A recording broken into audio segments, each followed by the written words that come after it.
buenas tardes, bienvenidos a este espacio de Negocios Televisión, donde analizamos siempre la última hora de la jornada, lo que está ocurriendo en los mercados. Acabamos de tener ese programa especial donde hemos analizado el dato de PIB, que ha quedado ligeramente por debajo de lo que se esperaba, pero que prácticamente no está afectando a los mercados financieros. Ahora mismo lo que tenemos son ligeros repuntes en los futuros. De hecho, ahora mismo acaba ya de cambiar el signo y está ya en negativo. 0,17% de caída para el S&P y el Nasdaq con un 0,2% de retroceso. Hoy, que se ha debatido en el Parlamento Europeo también respecto a la defensa, se ha hablado incluso por parte de von der Leyen sobre la posibilidad de que realmente una guerra más amplia, una amenaza de guerra, no sea inminente, pero que no sea imposible. Y en este sentido, en el sentido de la geopolítica, en primer lugar, antes de pararnos al análisis, tenemos que darles una noticia de última hora. Ya saben que hoy la región de Transnistria, en Moldavia, era clave. Y ojo, porque ahora pide oficialmente la protección de Rusia ante las presiones de Moldavia y de la OTAN. Sergio Fernández, muy buenas tardes, cuéntanos más detalles sobre este tema. Muy buenas, Marta. Llevamos varios días pendientes de Transnistria, de este movimiento que se estaba anunciando, y tenemos novedades. Ha pedido este miércoles oficialmente ayuda a Moscú por el aumento de presiones de Chisinau, también, como bien decías, de la OTAN. Literalmente dice: hemos solicitado al Consejo de la Federación y la Duma Estatal Rusa implementar medidas para proteger a Transnistria en medio del aumento de las presiones de Moldavia. Es lo que dice una resolución aprobada por diputados locales. El documento recuerda que más de 220.000 ciudadanos rusos viven en Transnistria de forma permanente. Además, hace hincapié en la experiencia única y positiva del contingente de paz ruso en esta región, así como el estatus de Moscú como garante y mediador en el proceso de negociaciones con Moldavia. Dice que las decisiones del actual Congreso no pueden ser ignoradas por la comunidad internacional. Es lo que ha afirmado en la reunión el jefe de política exterior de la denominada República, Vitaly Ignatieff. Dice que no indica, eso sí, cuáles son estas decisiones. Han pedido, además, han hecho un llamamiento a la OSCE, a la CEI, el Parlamento Europeo, el CICER y el secretario general de la ONU para influir en los dirigentes moldavos para que vuelvan a un diálogo adecuado. La declaración ha sido adoptada por el Congreso de los Diputados. Recuerda, además, que el 97% de los participantes en un referéndum celebrado en Transnistria en 2006 votaron a favor de la independencia. Esta pequeña franja de tierra es importante, Marta, principalmente de habla rusa, y además se encuentra en el río Dniester y la frontera con Ucrania. Un nuevo problema para Ucrania, también para la OTAN, un territorio que hace mucho tiempo quería unirse a Rusia. Mañana puede ser oficial, mañana pueden pedir la anexión inmediata a Rusia, Marta. Pues Sergio, muchísimas gracias. Estaremos muy pendientes a toda la información que vaya saliendo de todas maneras a lo largo de la tarde. Nos centramos ya en el análisis y hoy vamos a hablar precisamente de geopolítica y la parte más económica de todo esto. Sabemos que ahora mismo en Europa tenemos una guerra dentro de nuestras fronteras, la guerra en Ucrania, guerra por parte de Rusia, y llevamos 2 años ya con ella y cada vez hay más amenazas de que esa guerra pueda acabar salpicando también a los países europeos, más allá de simplemente envíos de equipamiento militar o incluso de armas. Bueno, pues hoy sobre este tema se ha hablado en el Parlamento Europeo y allí ha estado la presidenta de la Comisión Europea, Ursula von der Leyen, que vuelve a plantear el debate de cómo se financia ese gasto militar que debe hacer Europa para ponerse al día con temas de defensa, en el hipotético caso de que al final esto acabe saliéndose fuera de control. Bueno, hoy von der Leyen ha dicho que la amenaza de guerra no es inminente, que puede que no sea inminente, pero que tampoco es una posibilidad remota, que no es imposible. Lo ha dejado muy claro la presidenta de la Comisión Europea y probablemente es la primera vez que vemos una afirmación no tan esquiva como en las que solemos escuchar de von der Leyen, que suele ser agresiva cuando habla de Rusia, pero nunca la hemos escuchado hablar de la posibilidad de que la guerra pueda acabar involucrando también a países europeos. Ha dicho von der Leyen que no hay que exagerar los riesgos de guerra, pero que hay que prepararse para ellos, y con esas palabras Ursula von der Leyen se preparaba para lo que podía venir, preparaba también a los parlamentarios y planteaba un poco también el debate de cómo vamos a financiar ese gasto en defensa que desde la OTAN llevan tanto tiempo pidiendo. Bruselas va a proponer, ojo con esto, que se den compras comunes entre todos los Estados miembros de material militar. El modelo a seguir sería el empleado para adquirir las vacunas contra el coronavirus, un modelo que sin duda en muchas ocasiones ha sido criticado por muchos expertos. Lo que ha dicho la alemana lo ha anunciado en ese debate sobre seguridad y defensa ante el Parlamento, ante el Pleno del Parlamento Europeo en Estrasburgo. Vamos a escuchar las palabras que ha utilizado hoy directamente von der Leyen hablando de esa posible amenaza de guerra. Que Europa ya ha empezado a darse cuenta de la urgencia y de la escala del reto al que nos enfrentamos. Pero queda mucho por hacer y tenemos que actuar rápidamente. La amenaza de la guerra puede que no sea inminente, pero no es imposible. Y los riesgos de la guerra no tienen que pasarse por alto, sino que hay que contemplarlo para prepararse. Y esto empieza por la urgente necesidad de rellenar, suministrar a las Fuerzas Armadas de los Estados miembros, y haciendo esto haremos todo lo posible para fabricar la siguiente generación de capacidades de operaciones que ganen batallas y asegurar que haya una cantidad suficiente de material y la superioridad tecnológica que necesitemos de cara al futuro. Y esto pasa por meterle un empujón como turbo en nuestra capacidad militar. Bueno, con la pandemia y también con la adquisición conjunta de energía después de la crisis energética tras la guerra en Ucrania, igual que con el Fondo de Recuperación, parece que la Unión Europea entonces rompió, digamos, una serie de tabúes, como era, por ejemplo, emitir deuda conjunta. Pero, claro, todo esto se hizo un poco para, bueno, con fines a económicamente salir un poquito mejor parados por la crisis energética, con la pandemia pues a salvar vidas, por supuesto. Ahora el motivo o la explicación que tendría el hecho de utilizar quizá instrumentos que son algo más polémicos para Europa, como puede ser la deuda conjunta o incluso el dinero de los contribuyentes para esas compras conjuntas de material militar, sin duda tiene también, digamos, una perspectiva, una variable muy polémica que puede hacer que una vez más Europa no se vaya a poner de acuerdo con lo que tiene que hacer a partir de ahora. Bueno, lo que ha dicho von der Leyen hoy es, igual que hicimos con las vacunas o con el gas natural, esto nos va a ayudar a reducir la fragmentación y aumentar la interoperabilidad. Dice que se va a tratar de una prioridad para el corto y para el medio plazo e insiste en que hay que, ojo, gastar más, gastar mejor, gastar europeo. Que se lo pregunten, por ejemplo, a los bancos centrales, a ver si están tan de acuerdo con que los gobiernos sigan gastando y gasten más, como dice von der Leyen. Bueno, vamos a ver finalmente dónde termina todo esto. Cada vez hay más polémica sobre este tema, sobre hacia dónde vamos a ir, cómo se va a financiar ese gasto militar que Europa está empeñada en que quiere realizar. Y ahora, justo cuando cada vez hay más líderes europeos que insisten en que, ojo, hay un peligro de que esta guerra acabe también involucrando a la OTAN o incluso a Europa con respecto a ese conflicto con Rusia. Bueno, miramos ahora, por cierto, en este sentido también a Estados Unidos, porque quedan algo más de 48 horas para que el gobierno de Estados Unidos pueda cerrar. Y así de claro se lo digo, básicamente porque se acaba la financiación temporal, que se lleva, por cierto, prorrogando de manera temporal todas las veces desde el 30 de septiembre, que se dice pronto. Bueno, ahora toca trabajar, simplemente para otra vez intentar salir adelante respecto al obstáculo clarísimo que tenemos políticamente hablando en Estados Unidos, con unas cámaras muy divididas entre los republicanos y los demócratas, donde no hay consenso y donde además estamos en un año electoral. Así que todo se mide, bueno, pues con una perspectiva electoral también. Y además durante unas primarias que ya se están celebrando y que ya saben que están siendo unas primarias donde el ambiente está caldeado. Bueno, ayer Biden se reunió con los líderes del Congreso y del Senado para evitar que se acabe esa financiación, para fomentar que se pueda firmar un acuerdo de financiación temporal y que se evite el cierre del gobierno este viernes, este sábado de madrugada más bien. Bueno, parece que ya hay cierto desbloqueo. Hoy lo que ha contado el Wall Street Journal es que los políticos de un bando y los políticos de otro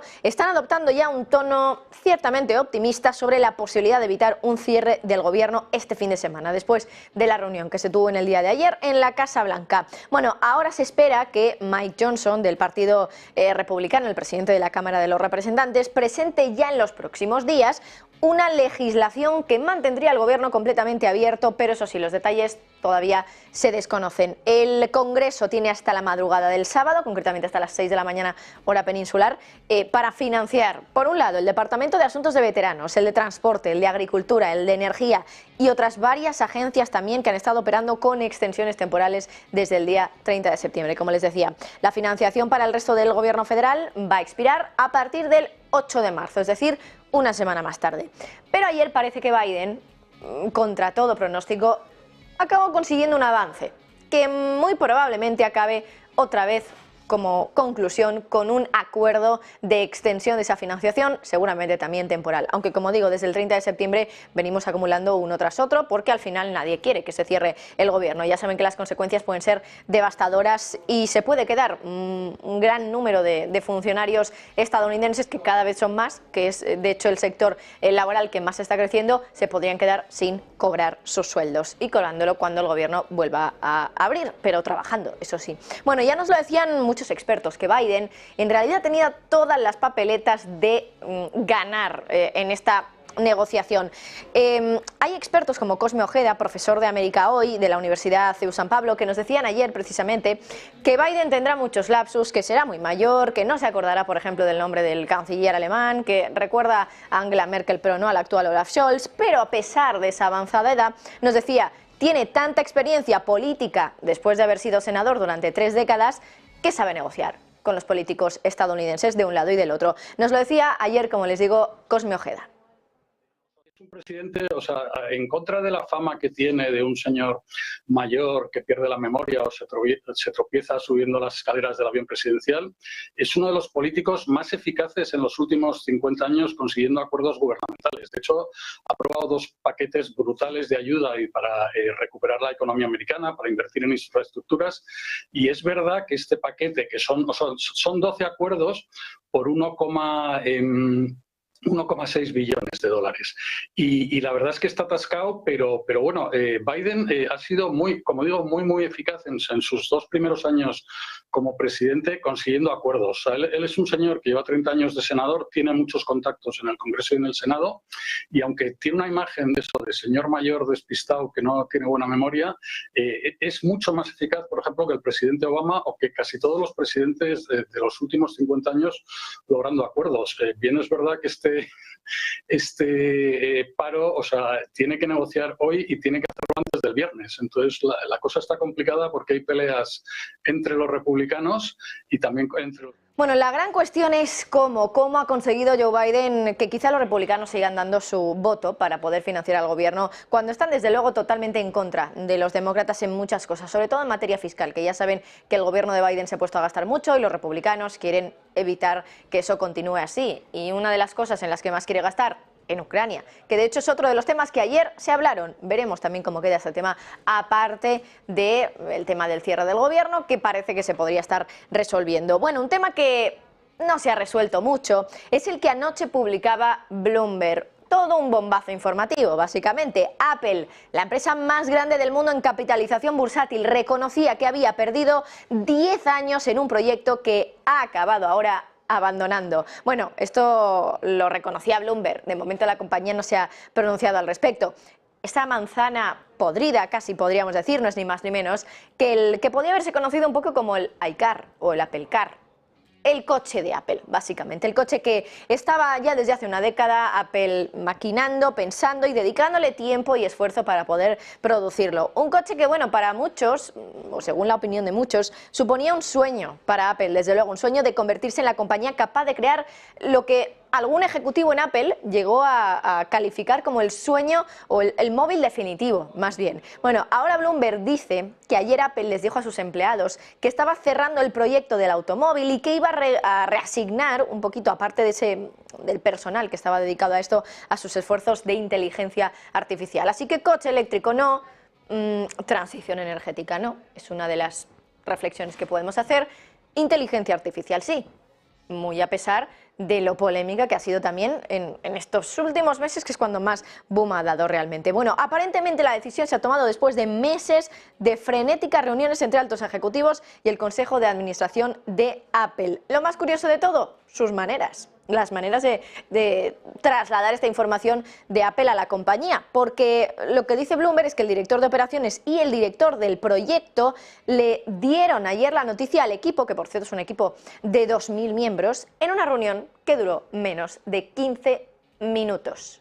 En 15 minutos Apple se cargó un proyecto que llevaba 10 años trabajando en él. Bueno, la cosa es que ahora parece que Apple se quiere centrar en lo que más de moda está ahora mismo, que es la inteligencia artificial generativa. Piensen, sin ir más lejos, el producto, ¿no?, que ha creado Apple y que ha sacado ya al mercado en las últimas semanas, las gafas Vision Pro, gafas de realidad aumentada que han dejado a más de uno, desde luego, con la boca abierta, ya no solo por sus posibilidades dentro del mundo laboral, que nos van a facilitar el hecho de realizar muchísimas tareas, pero también por las impactantes imágenes que veíamos de gente que ya le estaba probando en su día a día, por la calle, en su casa, incluso cambiando las caras de las personas en tiempo real. Es lo que viene a ser la realidad aumentada. Pero bueno, económicamente hablando, hay quienes piensan que esas gafas de Apple pueden ser, desde luego, solo el gran comienzo de un gran negocio también, y que el coche eléctrico quizá habría sido un error. Bueno, eso nunca lo sabremos al final. Bueno, Enrique Dans, profesor del IE Business School, nos decía que parece que va a ser un negocio como el del iPhone, un negocio de ciclo largo, pero que va a acabar generando mucho en las cuentas de Apple. Vamos a escuchar estas declaraciones de Enrique Dans. Es un producto que efectivamente tiene un ciclo más largo que el que puede tener un iPad, que el que puede tener unos AirPods. Es un producto más parecido al iPhone. El iPhone tardó casi 3 años en conseguir una cuota de mercado, digamos, respetable, ¿no?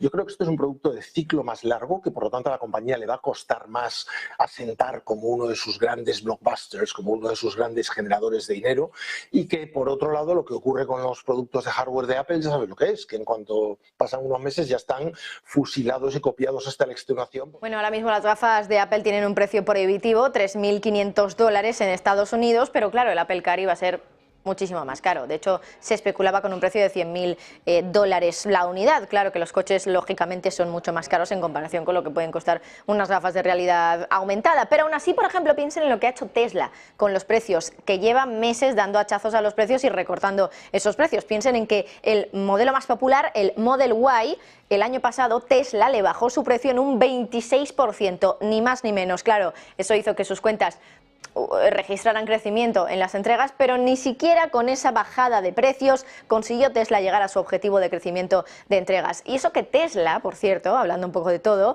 fue una compañía en la que, según Elon Musk, Apple también estaba interesada, porque dice Elon Musk, lo dijo en el año de la pandemia, en 2020, que 3 años atrás Apple había estado interesada en comprar Tesla por $60.000 millones. Bueno, esto hay que analizarlo bien en detalle, así que ahora en los próximos minutos vamos a saludar a Juan Francisco Calero, que es director editorial de CarWow. Juan Francisco, muy buenas tardes y muchísimas gracias por estar hoy aquí con nosotros en Negocios Televisión. ¿Qué tal? Muy buenas tardes y muchas gracias a vosotros por invitarme. Bueno, es un placer hablar contigo. Juan, Apple ha desechado, según Bloomberg, eso sí, el proyecto del coche eléctrico. Llevaba 10 años destinando recursos, dinero, tiempo, plantilla también a esto. ¿Cuál puede ser el motivo que esté detrás de que ahora Apple haya decidido que esos 10 años y todo el tiempo y el dinero que ha invertido aquí lo tira a la basura? Bien, pues evidentemente una decisión tan compleja y tan dramática en cierta medida, porque una empresa como Apple no está acostumbrada a hacer estos movimientos de un paso para adelante y 2 pasos para atrás, ¿no? Tiene que haber varios motivos y realmente los hay. Resumiéndolo mucho, desde que el año 14 comenzó este proyecto, como bien decías, 10 años de trabajo, el mundo de la automoción ha cambiado y ha evolucionado muchísimo, y los pilares sobre los que se asentaba el proyecto de Apple, del automóvil de Apple, yo creo que se han movido y ya no están donde estaban. Hay una promesa en la que había una promesa de negocio en la que Apple no podía dejar de estar, que es la de la conducción autónoma y los robotaxis. Se ha demostrado que en la década anterior lo que hubo fue una grandísima burbuja, que a día de hoy ya está pinchada, pero que en aquel momento había la promesa de que en estos momentos, en estos tiempos, íbamos a estar todos ya moviéndonos en robotaxis por algunas de las grandes ciudades del planeta, cosa que no es así. Y por otro lado también se ha demostrado que la industria del automóvil electrificado tiene ahora un polo, un centro neurálgico, que es China, que es capaz de desarrollar automóviles eléctricos a mucha más velocidad, con mucha más eficiencia y por mucho menos dinero, ¿no?, de lo que en cualquier otro lugar del mundo se hace. Así que es la suma de estas dos cosas. Y es súper llamativo igualmente que una empresa como Foxconn, que es un monstruo, que se ha hecho un monstruo, entre otras cosas, por fabricarle el iPhone a Apple, va a hacer perdón, va a hacer sus propias plataformas de coche eléctrico y las va a vender a futuros fabricantes. O sea que es muy llamativo y hasta cierto punto divertido, ¿no?, que Apple haya fracasado en el proyecto de crear su propio coche, mientras proveedores de Apple están teniendo éxito en su planificación, siempre porque lo están haciendo desde China. Yo creo que es uno de los factores importantes, ¿no? Porque de hecho Elon Musk ya ha llegado a decir en algún momento que China va a destruir a prácticamente todos sus rivales en lo que es la industria del coche eléctrico. Claro, Tesla está ahí, Apple también es la empresa más grande del mundo en términos de capitalización bursátil. Me resulta llamativo que una empresa de este tamaño, con el poder que puede tener a la hora de conseguir a los mejores profesionales para poder llevar a cabo el mejor producto que pueda haber en el mercado, Apple además que tiene también mucho tirón, ya no solo por el producto que vaya a vender, sino por el branding, por la imagen que tiene la empresa y lo fieles que son sus consumidores, me llama la atención que China haya sido un motivo tan fuerte, tan de peso, como para que Apple haya echado a la basura todo este tiempo. Sí, evidentemente hay más factores, como estamos comentando, y uno de ellos precisamente yo creo que es que Tesla ha ocupado el sitio que Apple se había reservado a sí mismo dentro de la industria del automóvil. El Apple de los coches ya existe y es Tesla, y Tesla se ha hecho muy grande en el año 14-15 cuando Apple comenzó con su proyecto Titan. No tenían ni idea de que de que Tesla iba a llegar a ser lo que hoy en día es, ¿no?, con todas las polémicas y con todas las contradicciones tremendas que tiene esa empresa. Pero ese hueco ha quedado completamente ocupado por Tesla, y Tesla está ocupando el hueco habiendo incumplido absolutamente todas sus promesas respecto a la conducción autónoma una y otra vez, sin que eso parezca que le haya afectado especialmente a su cuenta de resultados o a su crecimiento en las ventas. Así que evidentemente, en estos 10 años el mercado ha cambiado muchísimo, se ha hecho extremadamente más complejo. Hay un nuevo gigante que es capaz de desarrollar en 3 años coches como Xiaomi en China, u otras empresas tecnológicas como Huawei, que sí que lo han hecho y lo están haciendo con los vientos a favor de su estado. Y mientras tanto, mientras este maná se terminaba, ha arrancado el advenimiento de un nuevo maná, que es el de la inteligencia artificial, y yo creo que en parte también Apple lo que ha visto es que si no acelera en el desarrollo en el campo de la inteligencia artificial, lo que son sus grandes productos, y para mí el más importante es el iPhone, se pueden ver también puestos en el futuro en una posición de desventaja en el mercado, porque el mundo de los smartphones estaba un poco congelado, casi nadie ganaba dinero menos Apple, pero había que dar un salto evolutivo y nadie sabía muy bien por dónde iba, y ahora está clarísimo que el futuro de los smartphones es la inteligencia artificial. Y yo creo que eso ha sido lo palmario, ¿no? Eso sumado al hecho de que los trabajos de ingeniería que han hecho Apple, al igual que cualquier otra marca del mundo, no han sido capaces de crear un automóvil que pueda conducir con un nivel de autonomía determinado, pues han hecho que se agote la paciencia de los ejecutivos de Cupertino, yo creo. Han sido muchos años, desde luego. Y citabas ahora el caso de centrar la atención en la inteligencia artificial. Entiendo por lo que dices que es buena elección la que ha hecho Apple, la de descartar el coche, centrarse en una tecnología para que sus productos, los que ya tienen en marcha, que son el iPhone, su producto estrella, y ahora, por ejemplo, también las Vision Pro, puedan ir evolucionando, porque al final todo se basa en esto, ¿no? En el mundo empresarial, o evolucionas o mueres, básicamente, por mucho que seas la empresa más grande del mundo. Si Apple no evoluciona en una tecnología que es disruptora ahora mismo, que es la inteligencia artificial, claro, podría acabar muriendo, y con un coche eléctrico que tampoco podría a lo mejor rivalizar con otras compañías como Tesla o las chinas. Efectivamente, yo creo que Tesla con este movimiento lo que está protegiendo es su posición de privilegio en los mercados en los que es líder, y que tenía mucho más a perder que a ganar si no lo hacía así, ¿no? Teniendo en cuenta que el proyecto del coche no les estaba dando las cifras y los rendimientos y resultados que ellos habían simulado. O sea que yo creo que es un movimiento defensivo, y también personalmente, y esto ya es una visión personal, creo que la inteligencia artificial, su irrupción, no tiene nada que ver con lo que vimos hace 2-3 años con la realidad aumentada, que la IA sí que es un ítem que va a cambiar el mundo a nivel tecnológico en los próximos años, y a mí personalmente, desde ese punto de vista, si yo tuviera que asesorar a Apple, preferiría que invirtiera en IA, que en lugar de meterse en aventuras que se han demostrado que son tremendamente complicadas a día de hoy, como son las de la automoción, teniendo en cuenta que hay China para rato en ese aspecto. Pues Juan Francisco Calero, director editorial en CarWow, ha sido un placer contar contigo, muchas gracias. Muchísimas gracias a vosotros. Hasta la próxima. Y lo están escuchando ya, la campana de Wall Street, el toque de campana de